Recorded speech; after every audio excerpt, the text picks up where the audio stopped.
नमस्कार दोस्तों, मेरा नाम है जितेश और स्वागत करता हूं आप सभी का आप लोगों के अपने चैनल उत्तर पाठशाला में। तो दोस्तों, आज है 9 सितंबर और आज हम करने वाले हैं 9 सितंबर से रिलेटेड सभी करंट अफेयर्स का डीपली डिस्कशन, जो आपके एग्जाम पर्पस से बहुत ज़्यादा इंपॉर्टेंट है। तो दोस्तों, आप ये वीडियो बहुत ध्यान से देखिएगा। लास्ट में मैं आपसे एक क्वेश्चन भी पूछूंगा जिसका आंसर आपको हमारे कॉमेंट बॉक्स में देना होगा। तो दोस्तों, अगर आपको ये वीडियो पसंद आती है तो वीडियो को लाइक कीजिए, शेयर कीजिए और हमारे चैनल उत्तर पाठशाला को सब्सक्राइब कीजिए। अब बेल आइकन को जरूर प्रेस कीजिएगा दोस्तों, जिससे चैनल से रिलेटेड सभी नोटिफिकेशन आपको सबसे पहले मिल सकें। आप हमें ट्विटर, इंस्टाग्राम और फेसबुक पर फॉलो कर सकते हैं। हमारे सभी सोशल हैंडल्स के लिंक इस वीडियो के डिस्क्रिप्शन में दिए हुए हैं। चैनल से रिलेटेड किसी भी जानकारी के लिए या हमारे व्हाट्सएप ग्रुप में जुड़ने के लिए आप हमें हमारे इस व्हाट्सएप नंबर पर भी कांटेक्ट कर सकते हैं। और दोस्तों, आप इस वीडियो की पीडीएफ फाइल हमारे टेलीग्राम ग्रुप से डाउनलोड कर सकते हैं। हमारे टेलीग्राम ग्रुप की लिंक इस वीडियो के डिस्क्रिप्शन में दी गई है। तो चलिए दोस्तों, शुरू करते हैं 9 सितंबर के करंट अफेयर्स। और आज का पहला करंट अफेयर है, डीआरडीओ ने हाइपरसोनिक मिसाइलों के लिए स्क्रैमजेट तकनीक का सफल परीक्षण किया है दोस्तों।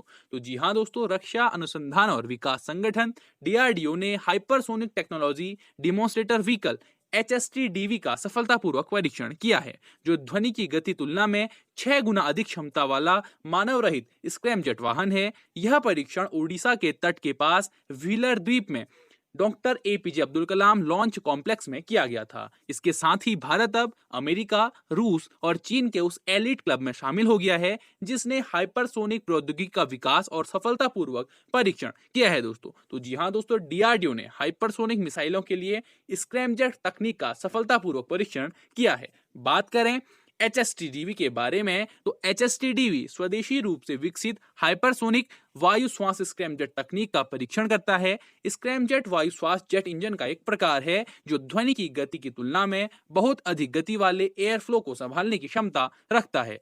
हाइपरसोनिक क्रूज यान को एक विशेष सॉलिड रॉकेट मोटर का उपयोग करके लॉन्च किया गया था, जो इसे 30 किलोमीटर की ऊंचाई तक ले जाएगा। योजना अनुसार क्रूज वाहन लॉन्च वाहन से अलग हो गया और हवा लेने लगा। हाइपरसोनिक दहन निरंतर बना रहा और क्रूज यान अपने निर्धारित रास्ते पर ध्वनि की गति की तुलना में 6 गुना अधिक वेग से चलता रहा, जो 20 सेकंड से अधिक समय तक लगभग 2 किलोमीटर प्रति सेकंड है।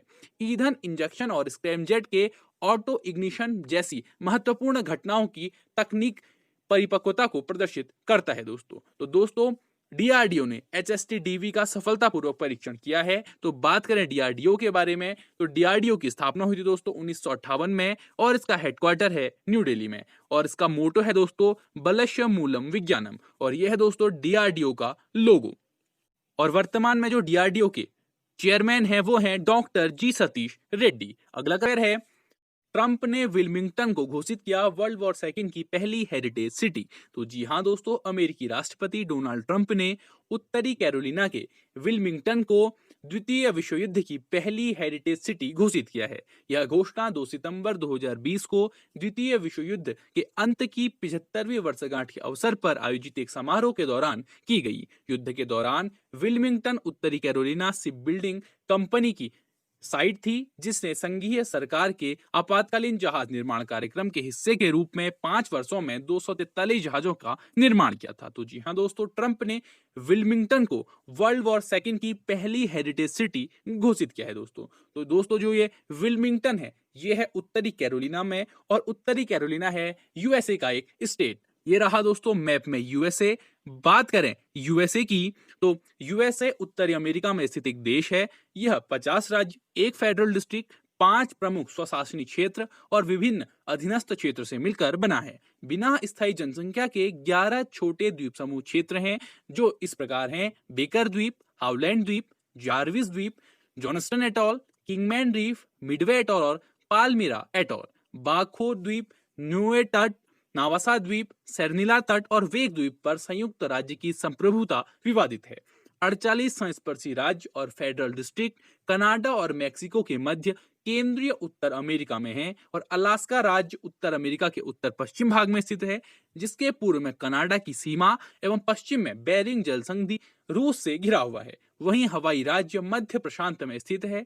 अमेरिकी स्वशासित क्षेत्र प्रशांत महासागर के कैरिबियाई सागर में बिखरे हुए हैं। यह है दोस्तों अमेरिका का ध्वज, और यह है वहां का कुल चिन्ह। अमेरिका की जो राजधानी है दोस्तों वो है वॉशिंगटन डीसी और वहां का सबसे बड़ा नगर है न्यूयॉर्क। और वर्तमान में अमेरिका की कोई राजभाषा नहीं है दोस्तों, और अमेरिका के निवासियों को बुलाया जाता है अमेरिकन। और अमेरिका की सरकार का प्रकार है संघीय संसदीय लोकतंत्र सरकार, और वहां के राष्ट्रपति हैं डोनाल्ड ट्रंप और वहां के उपराष्ट्रपति हैं माइक पेंस। अमेरिका को United kingdom of great Britain से स्वतंत्रता मिली थी दोस्तों, जिसकी घोषणा हुई थी 4 जुलाई 1776 को, और स्वतंत्रता को मान्यता प्राप्त हुई थी 3 सितंबर 1783 को। और अमेरिका में जो वर्तमान संविधान है वो लागू हुआ था 21 जून 1788 को। और अमेरिका की जो मुद्रा है दोस्तों वो है अमेरिकी डॉलर। नेक्स्ट करंट अफेयर है, सरकार ने मानसिक स्वास्थ्य पुनर्वास हेल्पलाइन किरण की शुरुआत की है दोस्तों। तो जी हाँ दोस्तों, सामाजिक न्याय और अधिकारिता मंत्रालय ने एक टोल फ्री मानसिक स्वास्थ्य पुनर्वास हेल्पलाइन सेवा किरण का शुभारंभ किया है। इस हेल्पलाइन को विशेषकर कोविड-19 महामारी के दौरान बढ़ती मानसिक बीमारियों की घटनाओं को देखते हुए शुरू किया गया है। हेल्पलाइन 1800-500-0019 मानसिक रूप से बीमार व्यक्तियों को राहत और मदद उपलब्ध कराएगी। बात करें किरण हेल्पलाइन के बारे में, तो यह हेल्पलाइन व्यग्रता, जुनूनी बाध्यकारी विकार ओसीडी, आत्महत्या, अवसाद, पैनिक अटैक समायोजन विकार, पोस्ट ट्रॉमेटिक तनाव विकार और नशीले पदार्थों के सेवन से संबंधित मानसिक स्वास्थ्य मुद्दों का समाधान करने का काम करेगी। यह मानसिक स्वास्थ्य पुनर्वास सेवाएं प्रदान करेगी। यह पहले चरण में सलाह परामर्श प्रदान करने के लिए एक जीवन रेखा के रूप में कार्य करेगी। यह बीएसएनएल की तकनीकी समन्वय के साथ 24/7 उपलब्ध होगी दोस्तों। अगला करंट अफेयर है, वोडाफोन आइडिया ने अपना नाम बदलकर किया वीआई। तो जी हाँ दोस्तों, वोडाफोन आइडिया कंपनी ने अपना नाम बदलकर वीआई किए जाने की घोषणा की है, जिसके बाद अब कंपनी के सभी उत्पादों पर नया नाम और नया लोगो दिखाई देगा। टेलीकॉम कंपनी ने एक वर्चुअल प्लेटफॉर्म के माध्यम से कंपनी का नाम बदलने जाने की घोषणा की है। ऐसा माना जा रहा है कि कंपनी का नाम एक ब्रांड में विलय के बाद दो ब्रांडों को बनाए रखने की लागत को कम करने के लिए कंपनी के प्रयासों के तहत बदला गया है। कंपनी के नाम बदलने का फैसला ऐसे समय पर लिया गया है जब जून 2020 के अंत में विलय के समय वोडाफोन आइडिया ने अपने ग्राहक बेस को 408 मिलियन से 280 मिलियन पर गिरते हुए देखा है। इसमें वोडाफोन ने प्रीमियम शहरी ब्रांड पर ध्यान दिया, जबकि आइडिया ग्रामीण प्रमुख ब्रांड रहा। विलय के बाद दोनों ब्रांड की शहरी ग्रामीण ग्राहक बेस में गिरावट आई है। तो जी हाँ दोस्तों, वोडाफोन आइडिया ने अपना नाम बदल क्या कर दिया है, वीआई। अगला करंट अफेयर है, एशिया और प्रशांत के 35वें FAO क्षेत्रीय सम्मेलन 2020 का आयोजन किया गया है दोस्तों। तो जी हाँ दोस्तों, खाद्य और कृषि संगठन एशिया और प्रशांत के क्षेत्रीय सम्मेलन APRC 35 के 35वें सत्र को वैश्विक स्तर पर फैली कोविड-19 महामारी के चलते वर्चुअली आयोजित किया गया। यह सम्मेलन मेजबान भूटान की अध्यक्षता में आयोजित किया गया था। इस सम्मेलन में केंद्रीय कृषि और किसान कल्याण राज्य मंत्री परसोत्तम रूपाला ने भारत का प्रतिनिधित्व किया। सम्मेलन में क्षेत्रीय प्राथमिकताओं, कोविड-19 कृषि परिस्थिति, प्राकृतिक संसाधन प्रबंधन, खाद्य सुरक्षा और पोषण जैसे मुद्दों पर विचार विमर्श किया गया।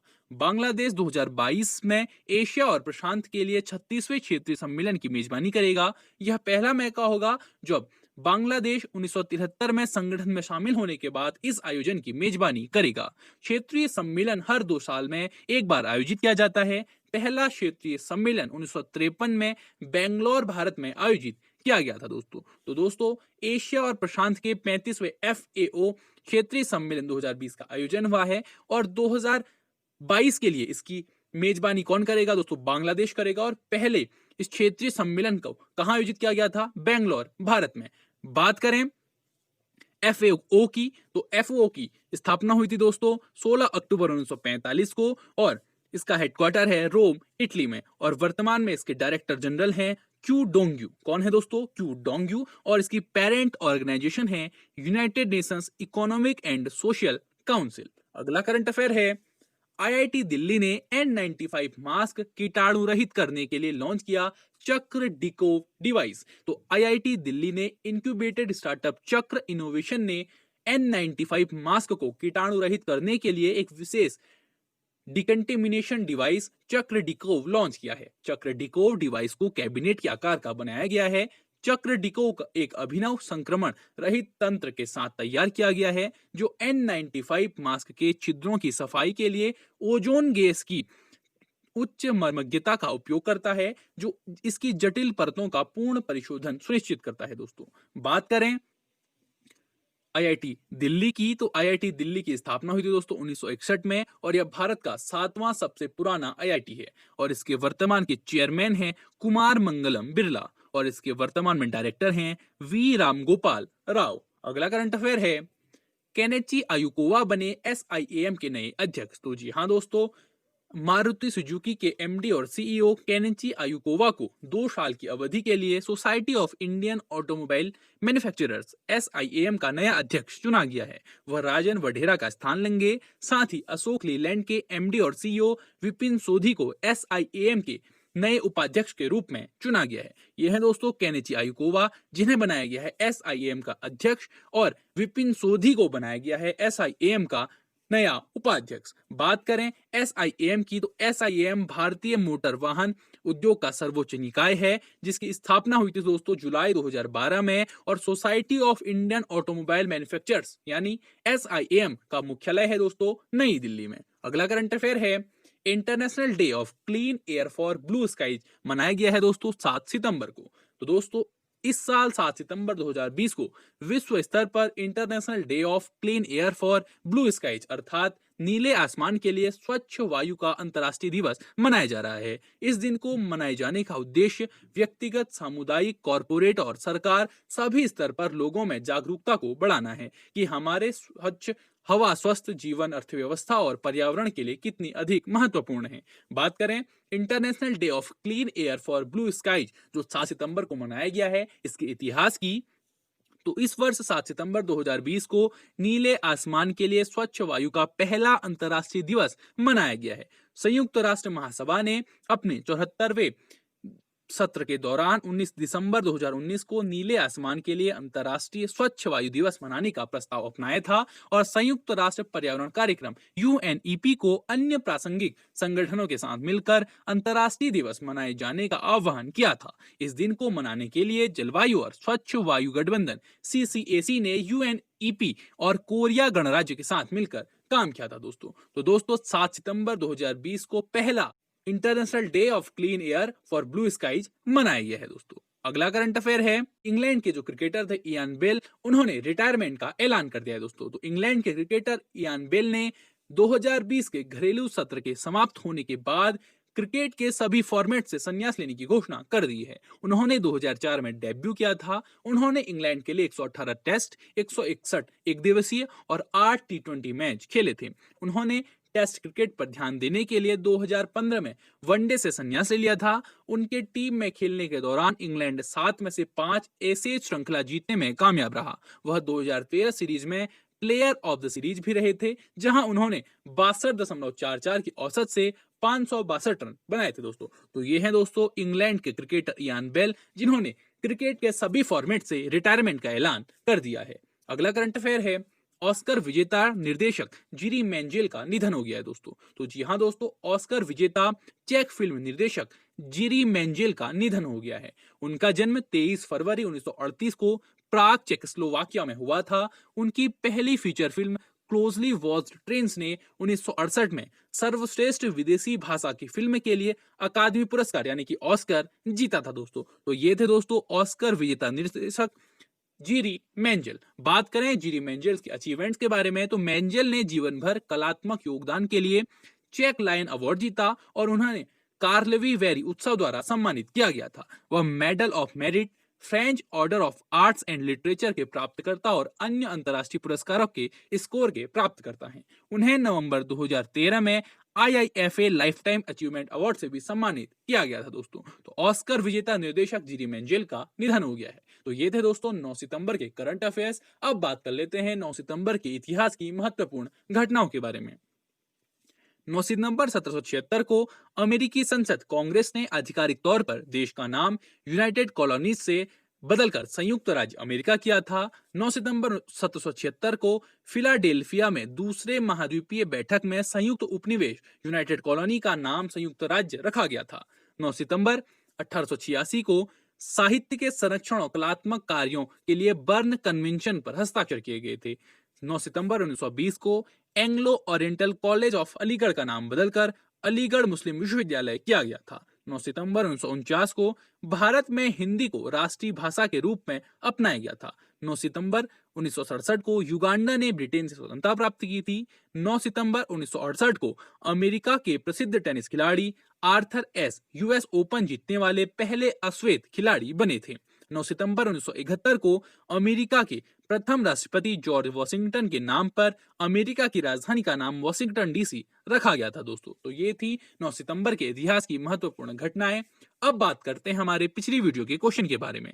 हमारी पिछली वीडियो का क्वेश्चन था बजाज आलियांज ने किसे अपना नया ब्रांड एम्बेसडर बनाया है। इसका सही उत्तर है दोस्तों option number B, Ayushmann Khurrana. और इस प्रश्न का सही उत्तर देने वाले का नाम है साक्षी आर्या। अब बात करते हैं हमारे आज की वीडियो के क्वेश्चन के बारे में। हमारी आज की वीडियो का क्वेश्चन है किसने हाइपरसोनिक मिसाइलों के लिए स्क्रैमजेट तकनीक का सफल परीक्षण किया है। आपके ऑप्शन है ISRO, DRDO, ICMR, CSIR, IGIB. आपको इस क्वेश्चन का आंसर दोस्तों हमारे कमेंट बॉक्स में कमेंट करके बताना है। तो दोस्तों जैसा कि आप सभी को पता है हर संडे सुबह 11 बजे उत्तर पाठशाला आप लोगों के लिए रिविजनिंग प्लेटफॉर्म लेके आता है, जिसमें हम वीकली टॉप 50 क्वेश्चंस आप लोगों के लिए लेके आते हैं। तो दोस्तों वीकली करंट अफेयर्स के रिवीजन के लिए वीकली करंट अफेयर्स क्विज का हिस्सा आप जरूर बनिएगा। तो दोस्तों आपको ये वीडियो कैसा लगा वो आप हमें हमारे कमेंट बॉक्स में कमेंट करके जरूर बताइएगा। और आपके हमारे लिए कोई सुझाव हो तो अपने सुझाव भी हमें हमारे कमेंट बॉक्स में जरूर बताइएगा दोस्तों। That's all for today. Thank you. Till next video.